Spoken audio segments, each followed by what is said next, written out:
Hake served with mascarpone, polenta, smoked paprika, roasted cherry tomatoes and fennel. Make sure you've blitzed up some parsley oil or any herb version oil ready for garnish later on in the final stages, which you can oversee in the recipe. If you can't be asked, then there is the option to purchase online at a hefty price or just go without. Begin by preheating the oven to 180 degrees and boil the kettle ready. Slice the cherry tomatoes into halves, place onto a baking tray and drizzle olive oil on top and sprinkle over the smoked paprika and season well with sea salt and cracked black pepper. Roast for approximately 8 to 10 minutes until golden and the cherry tomatoes are bursting with juices. Peel the skin layers off the red onion and thinly slice. Remove the root and peel the garlic clove. Crush, finely diced, then cut the fennel bulb in half and cut again to make 4 halves. Use one half and thinly slice and remove the root. You can use the rest of the fennel for a lovely salad or another stew type dish later on. Place a medium-sized saucepan onto the hob onto a medium heat. Drizzle olive oil into the pan and allow it to heat. Add the sliced red onions to the pan and lightly fry for 2 to 3 minutes until softened. Add the white wine vinegar and allow to reduce. Then add the sliced fennel and garlic. Fry until softened. Then place the roasted cherry tomatoes into the pan and swill the baking tray with the cold water to remove any excess juices and add the flavour to the pan. Stir and cook for a further 8 to 10 minutes until it has thickened.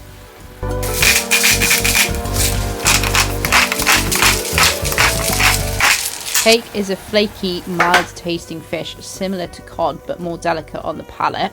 Add a knob of butter to a small frying pan and use any of the excess oil coated over the fish. Use that in the pan as well. Heat to a medium-high heat and place the hake cutlets into the pan and sear until golden. Now I'm using 2 because I'm keeping another fillet for another recipe later on.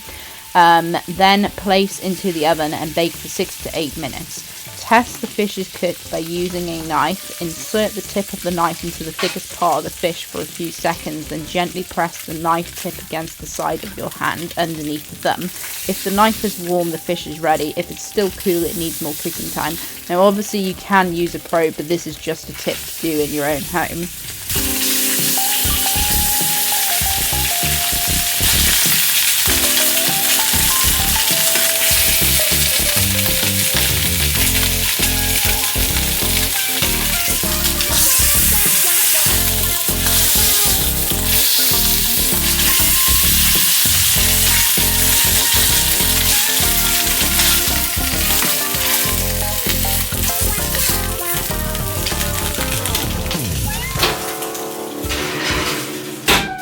Add the boiling hot water from the kettle to a medium-sized saucepan. Place on the hob on a medium heat. Crumble in the vegetable stock and mix in well. Now making polenta is so simple and quick to make. It's a bit similar to making porridge. It's a very versatile ingredient that can be used for making many dishes. And once the water is boiling, gently add the polenta into the boiling water and lower the heat, whisking continuously at the same time to avoid the polenta becoming a volcanic disaster or it going lumpy if thrown in too quickly and left to its own devices. Whisk the polenta until it begins to thicken for approximately 5 minutes to the desired consistency. If it becomes too thick, you can loosen it with more water. Then add the grated Pecorino Romano, mascarpone for a silkier, richer flavour than butter, and add seasoning. Mix until well combined and serve straight away. So serve the polenta in a pasta bowl, not a plate. Add the cherry, tomato and fennel mix into the centre of the polenta and place the hake cutlet on top. Then for the last finishing touches, drizzle the parsley oil around the edges of the polenta dish.